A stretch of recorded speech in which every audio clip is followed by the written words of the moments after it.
Mbak Nana nih ya. Nah, kita background dulu ya. Lulusan prodi hukum, sarjana dan magister, tapi jadi jurnalis akhirnya. Kenapa sih? Kenapa tidak?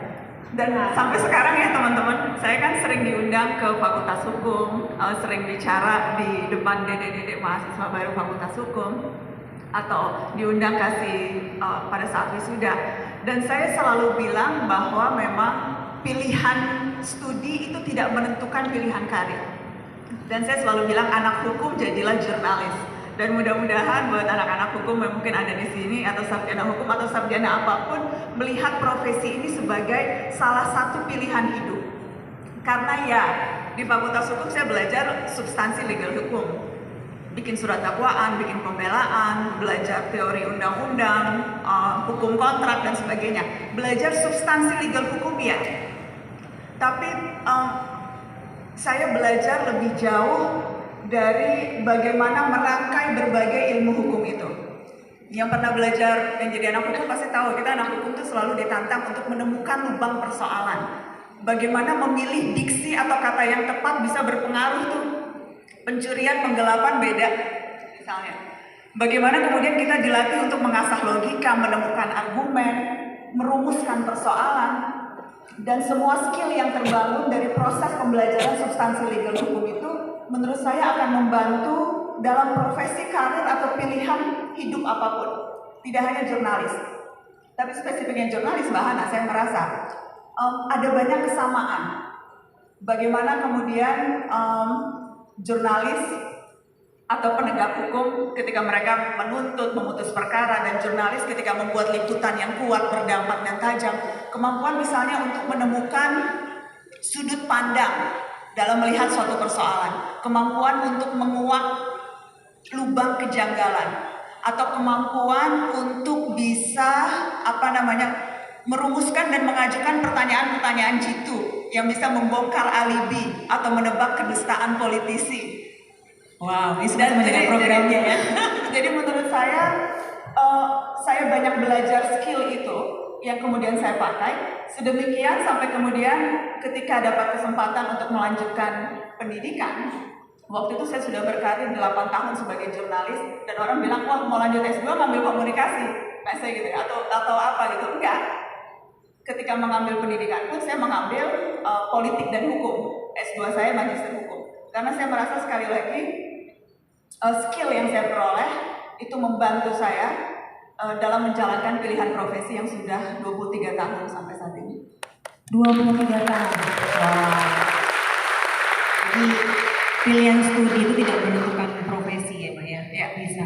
Ya ada yang nyambung, tapi nggak selalu pun nggak apa-apa. Gitu.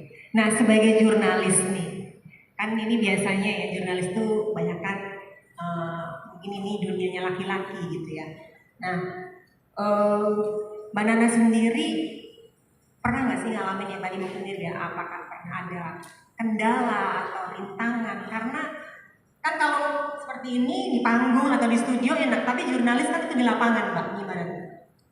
Secara umum profesi ini menantang, baik laki-laki maupun perempuan. Data AJ misalnya menunjukkan kekerasan dan ancaman terhadap jurnalis itu sampai tahun lalu angkanya masih tinggi. Kita bicara soal kekerasan fisik, kekerasan digital, perebutan alat kerja begitu ya. Jadi secara umum memang profesi ini menantang baik laki-laki maupun perempuan.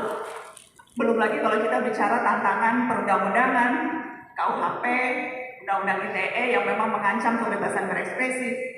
Secara umum lingkungannya memang menantang. Tapi terutama kalau kita bicara jurnalis perempuan, karena kemudian ada lagi tantangan seperti kekerasan berbasis gender.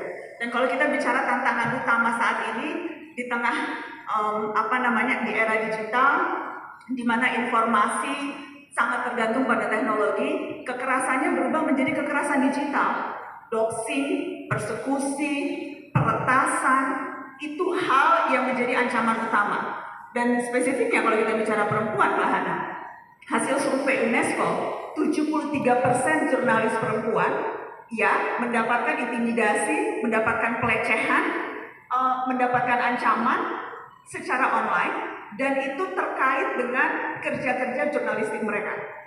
73%. Dan saya bisa mengkonfirmasi hal ini karena saya mengalaminya.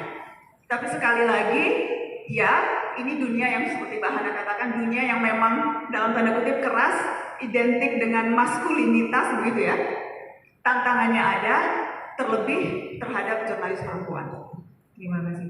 Jadi tidak mudah ya untuk sebenarnya tantangan ini bagi pria maupun wanita sama aja di semua profesi ya. Tapi di certain area kita juga ngalamin itu, gitu ya. Apalagi sebagai jurnalis Mbak Nana, gitu ya. Dan tadi memang benar kita juga mendapatkan banyak berita bahwa jurnalis perempuan itu susah memang, gitu ya. But the result yang dihasilkan, hasil liputannya itu juga amazing. Justru itulah yang mungkin beberapa aspek dari perempuan yang bisa lebih tajam, gitu ya.